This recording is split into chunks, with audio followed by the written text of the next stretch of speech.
जयपुर में आज क्या कुछ हुआ, आप देखिए हमारे साथ। राजस्थान यूनिवर्सिटी में सुबह दर्शन शास्त्र की परीक्षा देने आए छात्र संघ के पूर्व अध्यक्ष निर्मल चौधरी को पुलिस ने हिरासत में ले लिया। इस मौके पर संग्रिया हनुमानगढ़ विधायक अभिमन्यु पुनिया भी मौजूद थे, जो निर्मल चौधरी को छुड़वाने के प्रयास में स्वयं पुलिस गाड़ी में बैठ गए। पुलिस ने सादी वर्दी में पहले से ही यूनिवर्सिटी कैंपस में डेरा डाल रखा था। जैसे ही निर्मल चौधरी परीक्षा देने पहुंचे, पुलिस ने उन्हें 2022 में राजकार्य में बाधा के एक मामले में हिरासत में ले लिया।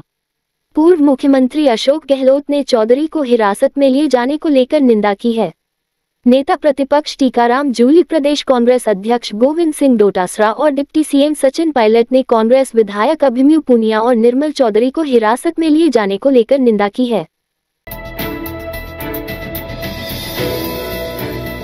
राजस्थान में संगठित अपराध और मादक पदार्थ तस्करी के खिलाफ चल रहे एक अभूतपूर्व अभियान के तहत स्टेट क्राइम ब्रांच की anti gangster task force AGTF ने एक बड़ी सफलता हासिल की है।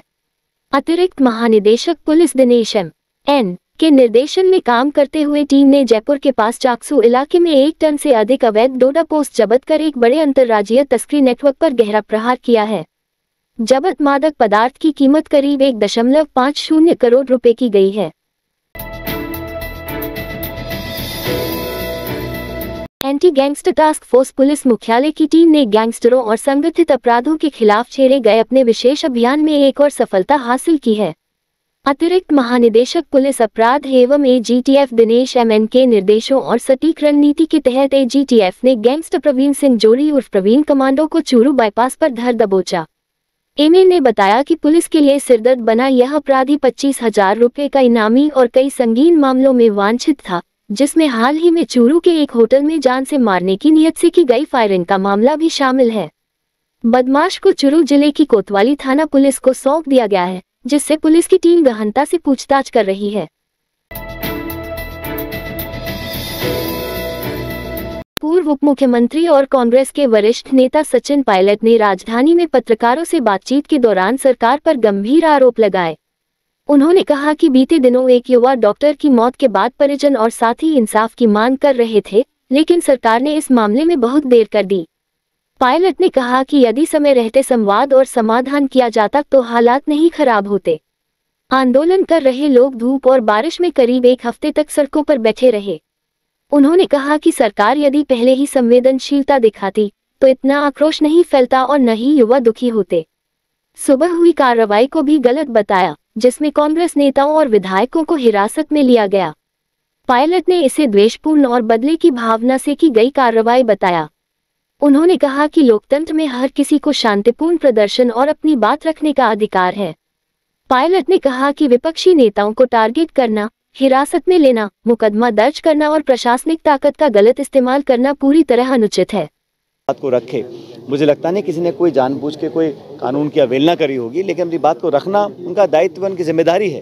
लेकिन पुलिस और प्रशासन, सरकार अगर विपक्ष के लोगों को टारगेट करेंगे तो मैं समझता हूँ इसके अच्छे परिणाम नहीं आएंगे।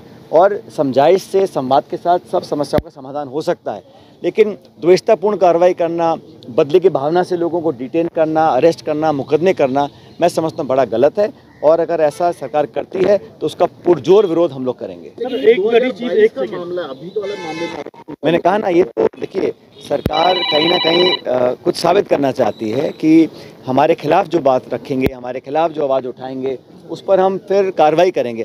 प्रशासन, सरकार, पुलिस अपनी ताकत का इस्तेमाल कर अगर किसी व्यक्ति की आवाज़ को दबाना चाहते हैं, मैं उसको बहुत गलत मानता हूँ। ऐसा नहीं होना चाहिए। एक तरह का जो एटीट्यूड सरकार का काम करने का, वो गंभीर नहीं है। किसी की मौत हो जाना, इससे बड़ा जुर्म और क्या हो सकता है? उस पर आप संवेदनशीलता नहीं दिखा रहे हैं, कार्रवाई नहीं कर रहे हैं, लोगों से समझाइश नहीं कर रहे हैं, जो परिजनों से बात नहीं कर रहे हैं, उनको संतुष्ट करने की कोशिश नहीं कर रहे हैं, तो निश्चित रूप से लोग उग्र होंगे, आंदोलन करेंगे, अपनी बात को रखेंगे। उसके बाद फिर आप बदला निकालने की कार्रवाई करते हो, मैं इसको गलत मानता हूँ। तो चाहता हूँ कि सारे काम शांतिपूर्ण तरीके से होने चाहिए और किसी को भी कानून तोड़ने का अधिकार नहीं है। लेकिन अपनी बात को रखना, धरना देना, प्रदर्शन करना, ये तो हर विपक्ष की जिम्मेदारी है। उस जिम्मेदारी को लोग निभा रहे हैं।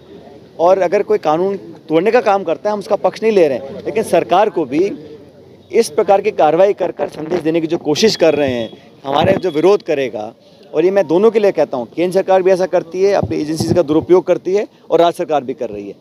इस रात की सुबह नहीं होती जब तक हाथ में उसकी गर्माहट नहीं होती। चाय का प्याला, अखबार साथ पुराना है, मिट्टी से जोड़ता है। खबरों की खुशबू से सारा घर महकता है। हर रंग में ढला कहानियों से किस्सों तक ले जाता है बेरोक टोक। देश के हर हिस्से तक ये हकीकत का आईना है, ख्वाबों को सच करके दिखाता है। दैनिक नवज्योति, आपके लिए, आपके साथ।